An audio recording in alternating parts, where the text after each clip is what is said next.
ชิดแม่ค่ากับผู้ฮอดราคาของบ่ บ่ฮู้แล้วเนาะฮู้หาก็มาเนาะแม่ขายเนาะขายก็ต้องถามผู้มาชื่อบ่ถูกถามป้า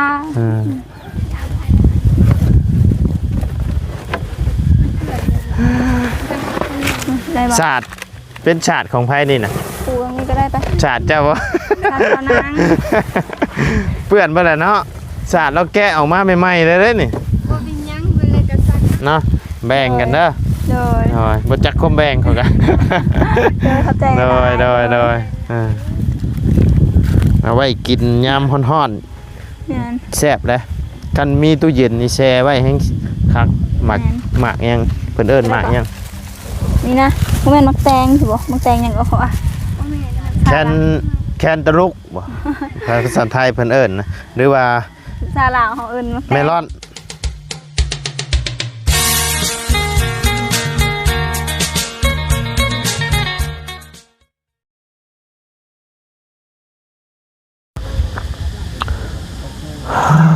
พี่น้อง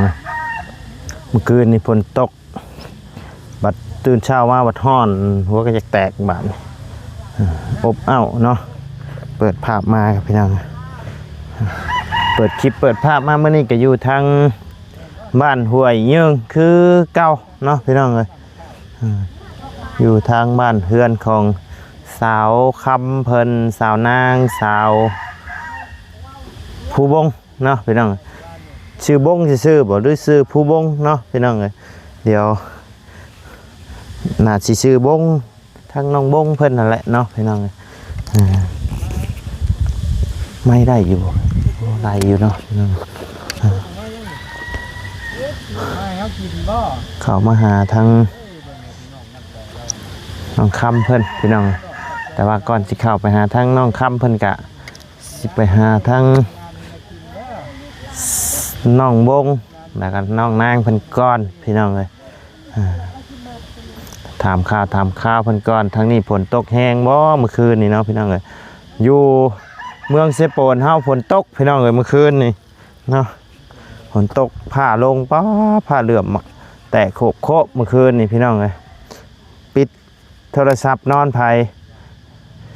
นอนมันเลยพี่น้องเลยบ่ได้เฮ็ดหยังเลยเมื่อคืนนี่เราโทรหาเขาดูคนเมียฝนตกย่านผ้ามันเหลื่อมพี่น้องเลยปิดโหมดเครื่องบินเลยเมื่อคืนนี่ฝนตกแห้งเอาก่อนอื่นกันกลับทักทายสบายดีนะพ่อแม่พี่น้อง FC เบิร์ดสู่ขู่สู่คนบอกว่าอยู่ในและต่างประเทศก็ยินดีต้อนรับเข้าสู่ช่องวาไลพาลุยคือเก้าพี่น้องเลยเดี๋ยวจะเข้าไปหาทั้งสาวผู้บงหรือว่าน้องบงเพิ่นก้อนพี่น้องเลยน้องคำเนาะเข้าไปถามไทยเพิ่นก้อนฝนตกผ้าลงแห้งบอเนาะพี่น้องเลยไปพี่น้องเลยนี่เป็นเฮือนซานของน้องบงเพิ่นพี่น้องเดี๋ยวพาพ่อแม่พี่น้องเบิ่งรอบๆก่อนพี่น้องเฮือนซานเพิ่นกับบ่ได้ใหญ่บ่ได้เตะได้พี่น้องเฮือนซานดังน้อยๆเนาะแต่ว่านั่นน้ำจิตน้ำใจนี่ใหญ่ขนาดเนาะกว้างพี่น้องเลยดังน้อยๆอยู่กับแม่กับพ่อ3 คนเนาะพี่น้องเลยโบมีไฟฟ้าเบิ่งโทรทัศน์ได้เฉยนี่เนาะโอ้นี่แหละพี่น้องเลยเรือนชานทางน้องเพิ่นกะเนาะ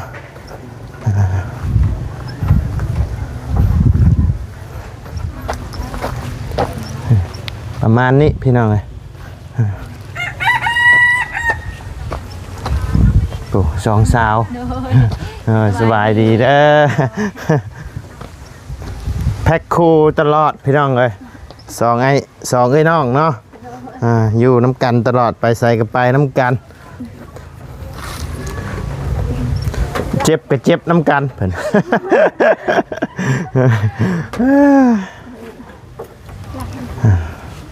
โอ้ขึ้นปกติขึ้นมาเฮือนนี่ฮอดมื้อนี้เย็น มัน2 โมง 1 โมง ใกล้แล้วได้นี่ มี11 โมง 11 โมงเลย โดย อ๋อก็ว่ายังเช้าอยู่เด้นี่เพราะว่ามันยังใส่แว่น ฮ้อนนะสิพากันไปใช้นี่ แต่งโตวไปใช้นี่ อาจจะไปแต่ก็บ่ได้ไปแล้ว บ่ได้ไปอ่ะนิบไม้นะไผนิบก็ได้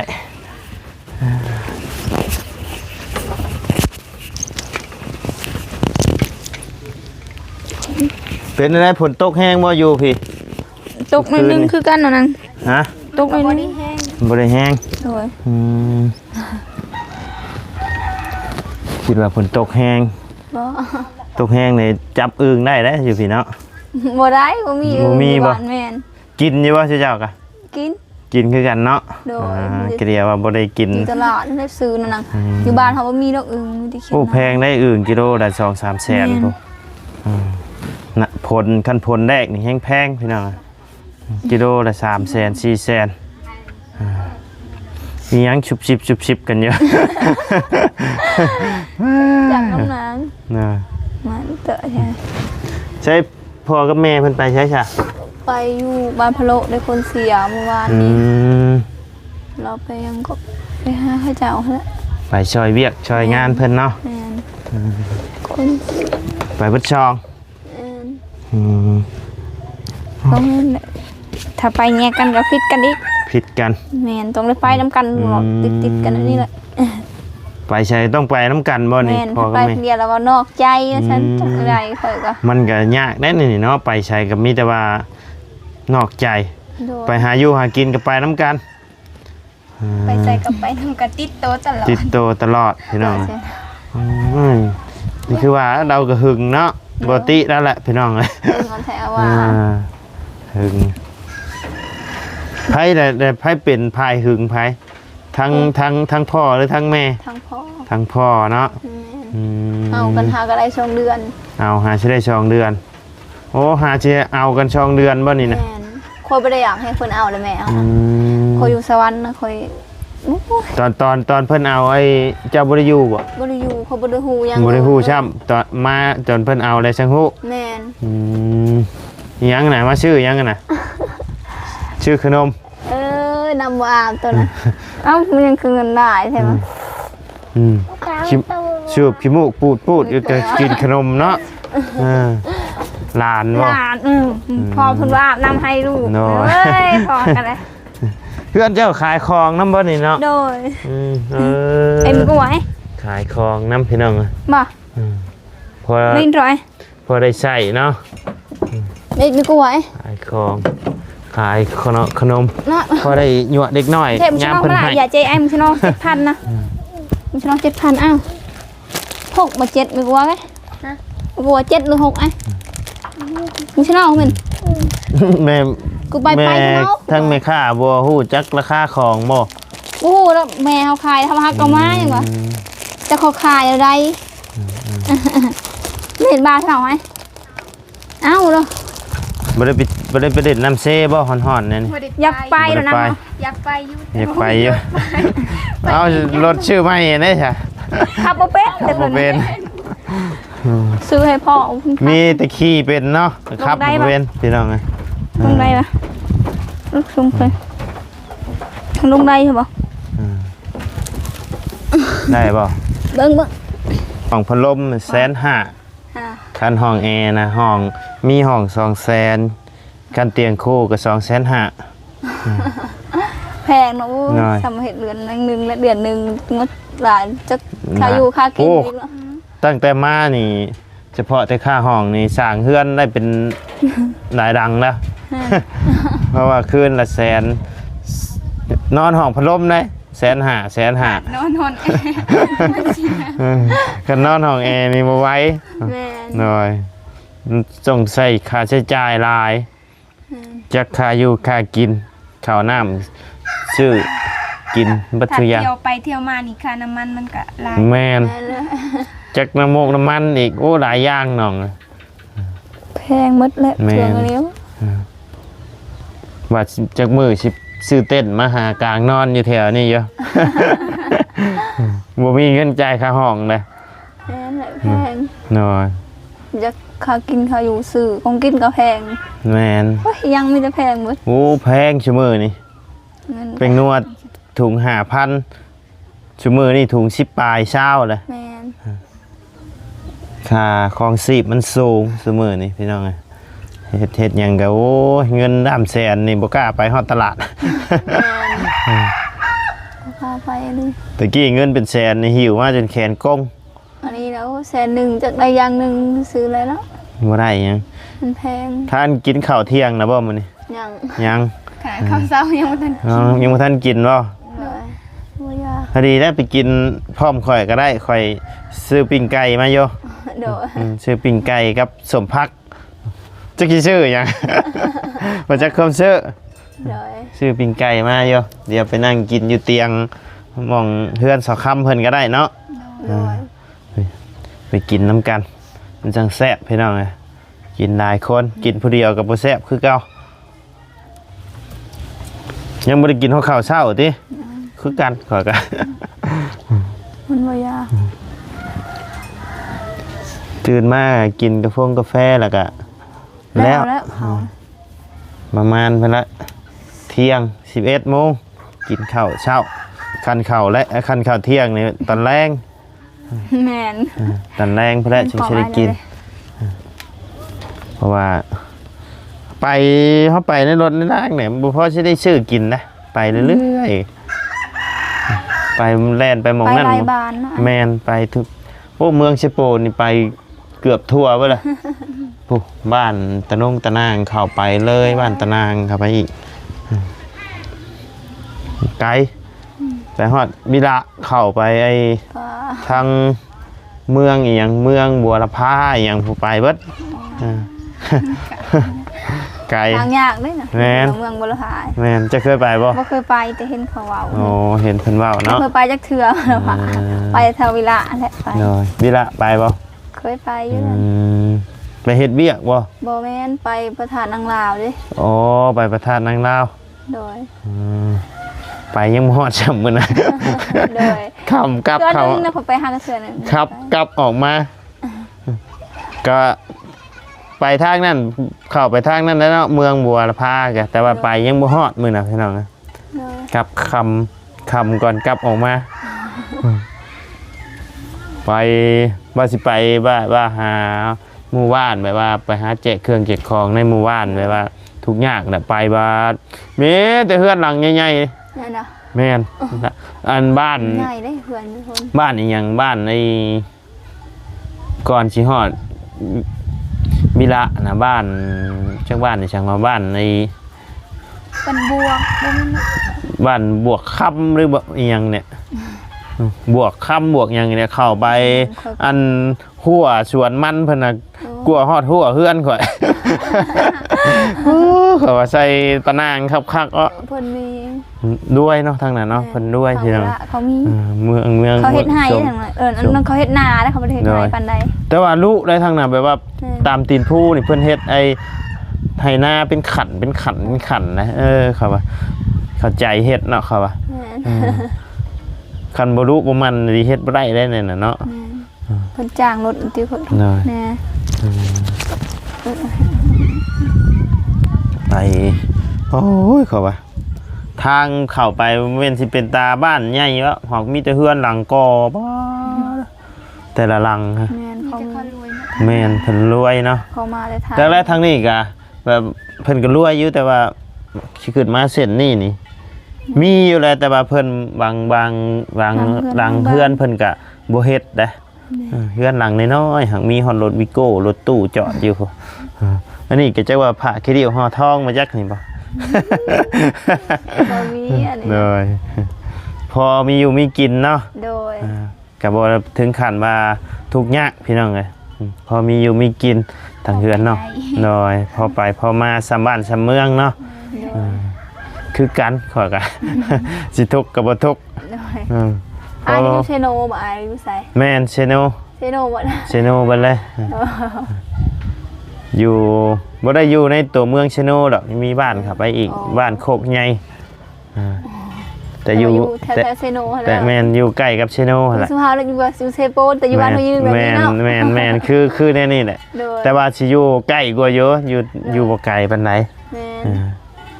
หมู่บ้านใหญ่หมู่บ้านเขานะชมชื่อหมู่บ้านโคกใหญ่เลาะบนมือกับบ่ทั่วอันนี้มีจักหลังคาชาวบ้านนี่ ได้บ่450นี่เนาะวันนี้เนาะ 4-50เนาะ60หลังคา หรือว่า10 60หลังคา50ครอบครัว มาอยู่บ้านอยู่เมืองนี่ก็ม่วนอยู่เนาะแบบว่ามาแบบว่าเคยอยู่แบบว่าอยู่ในเมืองในหยังมาอยู่พี่กับ ม่วนคนละแบบ ม่วนคนละแบบเนาะ แดกมันนำ ขายดีอยู่ได้นี่เนาะขายดีอยู่ได้อาหารค่าแล้วนี่ก็เบิดในบ้านนี่มีแต่ในเฮือนเจ้านี่บ่ขายเครื่อง ก็ อยู่เทิงมันมีซองห้า อยู่เทิงก็มีเนาะ ซอง3ห้านี่แหละก็สิแดกกะไอ้มะนาวไม่ได้ ขายดีอยู่พี่น้อง คันมีไฟผ้าแบบว่าเฮาซื้อน้ำซื้อตู้หยกตู้เย็นมาแช่ขายคือสิดีเนาะ แม่น อันนี้มันมีไฟฟ้า แม่นเพิ่นน่ะสิเข้าฮอดเนาะบ่ก็บ่ได้ไกลเด้บ้านกับเมืองเชโปนนี่พี่น้องแต่ว่าบัดบ้านอื่นเข้าไปในชอกในหลืบบัดฮอดบ่ได้ไฟฟ้านะ อันนี้มันบ่มีเขาเจ้าแจ้งอัน เพิ่นก็ได้แจ้งไปอยู่ว่าเพิ่นได้แจ้งไปอยู่ว่าแบบว่า แม่นเขาเจ้าว่าแจ้งอยู่แต่ว่า เพิ่นได้กำหนดมาอยู่ว่าอีกภายในจักปีจังสิได้ ก็บ่ฮู้อัน โมโหเนาะต้องถามทางนายบ้านแล้วเนาะ ประธานเอ้ย ต้องถามทางในบ้านเพิ่นพุ่นแหละทางน้องๆเพิ่นบ่ฮู้หรอกพี่น้องเพราะว่าเรื่องในนี่บ่ฮู้หรอกต้องถามผู้ใหญ่เพิ่น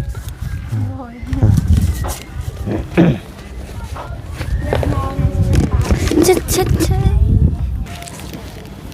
แม่ค่าก็บ่ฮู้ฮอดราคาของบ่ บ่ฮู้แล้วเนาะฮู้หาก็มา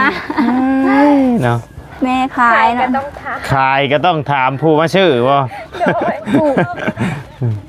ทำปลาเนาะ ถามผู้มาชื่อ ผู้ พี่น้อง ขายผัดบ่อยู่เฮือนเนาะเพิ่นผู้แล้วค่อย คือว่าแหละน้องเพิ่นหาสิมาแต่เฮ็ดงานพี่น้องแม่ปะให้ขายเครื่องโอ้โหยังเลย ขาชิ้นตัว คันมีผู้มาแบบว่าตัวแบบว่าราคาลดลงก็สิได้ขายซำนั้นแล้วนี่เนาะ แม่นบ่อยากเนาะไผว่าเนี่ยนะถ้าแบบว่าเฮาขายแบบว่าบ่ถูกนะเพิ่นก็เอามาให้คืนแม่นบอกแม่ได้ฮู้หมดที่บ้านนี่บ้านตัวเอง เขาก็ให้คืน เสียงเพลงมาละบัดนี้เนาะม่วนชื่นในนี้บ้านนี่ มีไฟฟ้าแต่ว่า ผู้มีไฟฟ้าแต่ว่าม่วนชื่นตลอดพี่น้อง พี่น้องเนาะนางว่ามาว่าสิไปลินอยู่บุญเนาะบ่ได้ลิน มาว่าสิอยากไปเล่นสงกรานต์ไปเล่นบุญบ่ได้ไปครับ แม่นบ่ได้ไป เอาก็ยังหลายมื้ออยู่เด้ แม่นยังลงอยู่บางทีเทพพรชัยไม่ได้ลงดอกเทพพรชัยปีนี้ตอนแรกไอแดงแล้วว่าสิลงอยู่สวรรค์ได้ไอเต็กเหรอ สวรรค์ไอ้เทพพรชัยน่ะเห็นเพิ่นลงนั่นอยู่ เพิ่นอยากลงหมุดแต่ว่าเราเปลี่ยนใจแล้วเลย เปลี่ยนใจมาแล้วเพิ่นสิไปลงใช่บัด จักเราว่าถาม FC แล้วเนาะเพิ่นถามเพิ่นว่าสิลงไสดีเนาะว่าเพิ่นว่าเห็นเราลงไอแดงนะ ปีนั้นเนาะเขาจะลงอันนี้เนาะ อยู่เซโปนว่าโคตรลายเนาะไทยแดงลงมาแล้วโคตรลายแห้งอยู่เซโปน ลงอยู่ในน้ำด้วยบ่ บ่แม่นนี่ลงบอลเดินบะเดินนี่เด้ บอนขวานดิหัวขวาน ครัวใหม่นะ ม่องหัวครัวหั่นบ่ แม่นบอนเฮือ เดินบานอันนั้นเดินยนต์ตะเกาเนาะเขาเฮ็ดเดินยนต์อันบอลนั่นแหละลงป้าเคยหลายแฮง ดอกเสียงเพลงเข้าบุญบึดได้นี่ ยามดองก็ม่วนอยู่แต่ว่าบ่มีไฟฟ้าเนาะ บ่มีไฟฟ้าว่าบ่ยากดอกชั่วโมงนี่ แม่นเขาเอาจัง ทันสมัยคือกันเนาะบทไอ้นี่แพงโซล่าเซลล์นี่ก็สามารถไฟฟ้า ถ้ามันแดดก็ น้อย ถ้าบ่ได้แดดก็มันก็บ่มี ชื่อเอาตัวแผ่นใหญ่ๆใส่ได้ฮอดตู้หยอกตู้เย็นเบิ่งโทรทัศน์ก็ได้ ได้ได้แต่เบิ่งโทรทัศน์ชาวโทรศัพท์เนาะ แต่ว่าถ้าใช้ตู้เย็นบ่ได้ มันมีอีกรุ่นใหญ่ๆในแผ่นใหญ่ๆน่ะ นั่นนะ มันก็สิแพง แม่นราคาก็พุ่นละ 2-3 หมื่นพุ่นละ แพง อยู่ในนาข่อยหาใส่ตู้เย็นใส่แบบผ้าๆเลย เล่นไว้ แม่น โดย เพราะว่าผ้าเข้าต่อไปบ่ฮอดหน้าเด้ต้องใส่อันนี้คือกันหน้าอยู่ไกลชั่วมื้อนี้อัน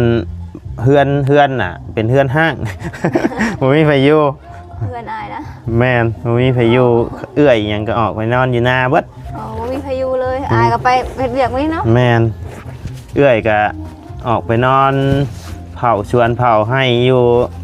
หน้าดิ่งงัวเผางัวเผาควายอยู่ให้อยู่หน้าพุ่นละนั้นแบบมีเวียกมีงานจังเข้ามาหั่นนะ โดย กันบ่มีเวียกมีงานก็อยู่ให้อยู่หน้า อยู่แบบธรรมชาติม่วน แม่น ไปอยู่นะ เพราะว่าอยู่หน้ากับซ้ำเฮือนน่ะนะมันมีครบทุกอย่างเบิด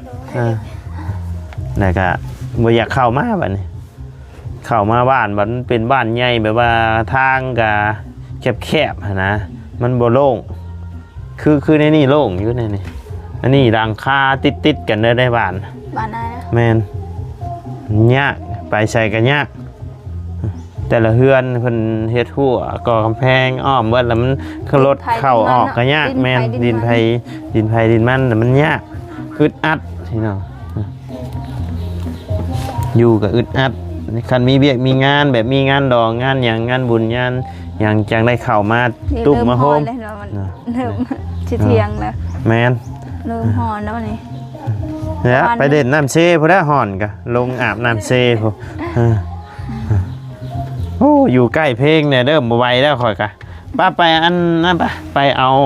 หมักไหม้ปะขอยซื้อหมักไหม้มาผ่า โดย ปะมา ไป ไม่ค่าไปปะเฮือนนี่ลูกค้ามาชื่อสิบ่เห็นแน่ คน ดิ นาย เนาะ เขาได้ซื้อดอกกลางเว้นบ่บ้านใด บ่บันไดเนาะ โดยเขาก็ขายเอาเป็นอีก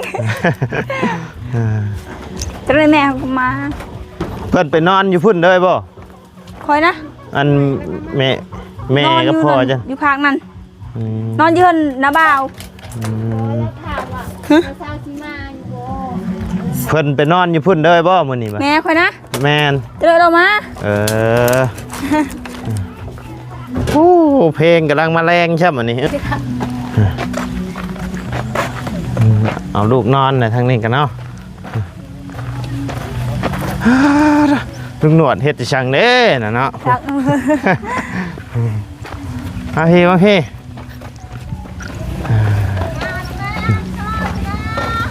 เดี๋ยวแป๊บนึงเฮ็ดหยังกันน่ะบ่ฮ้อนแดดบ่ เฮ็ดพากันเฮ็ดจำนี้มันก็ฮ้อน เมื่อวานนี่ไอ้ เมื่อวานนี่ก็ฮ้อนอยู่ กระต๊อบน้อยสิล่นทับไอ้ลุงเฮิมบ่ โดย ได้โอ้ยเสียงเพลงมาพี่บ่แห้งแจ่มๆเนาะ ทั้งคักบ่เก่า หมักไหม้ให้ทั้งน้องเพิ่นก้อนพี่น้องเลยมาบัดนี้มีตู้มุงได้บัดนี้ มุงเฮ็ดหยังอยู่นี่โต๊ะโต๊ะ เพิ่นว่าจะมุ่ง จะมุงเฮ็ดหยังนี่นะ โอ้ย มุงเฮ็ด ญาติแดดหนู ยันแดด ฝนตกก็ญาติฝนตก โอ้ยฝนตกก็บ่อยู่หรอกนี่ตู้เอ้ย จึงเปิงอยู่ฝนตกเมื่อคืนนี่เปียกได้เปียกบ่อยู่วันนอนนี่ บ่เปียกปานใด บ่เปียกปานใดแต่ว่าเปียกอยู่เนาะเปียก แต่ว่าเปียกอยู่แต่ว่าบ่ปานใดแม่ตู้เพิ่นน่ะพี่น้องเอ้ย มันแช่เรามันบ่ลกส่วนใดนี่มีแต่ลมเนาะ ลมแห้งจักอยู่ใช้ ส่วนใดนี่มีแต่ลมเมื่อคืนนี่เนาะคันฝนมานี่เรียบร้อยลงอยู่แต่บ่แห้งเพิ่นว่าพี่น้องเอ้ย เด้อน่ะมันลกง่ายเจอบ่มีมันลก โดยใช้เข้าไปดีอยู่ในผู้บัดนี้ โอ้ฮอนแดดบ่ แม่นอยู่พุ่นบ่ ไปอยู่นั่งอยู่เตียงพุ่นก็ได้เนาะอีหยังอ่ะ มึงปูสาดให้อายไป ยาดอกบ่เอาก็ยา บ่ปูบ่ สินั่งบ่ไปซะมันบ่ฮ้อนบ่ บ่ฮ้อนมันเย็นนั่นน่ะ เย็นเลยบ่ ปูรถชาเดียวอัน เอาข้าวมากินน้ำกัน ตีมันนะตีไหนเลย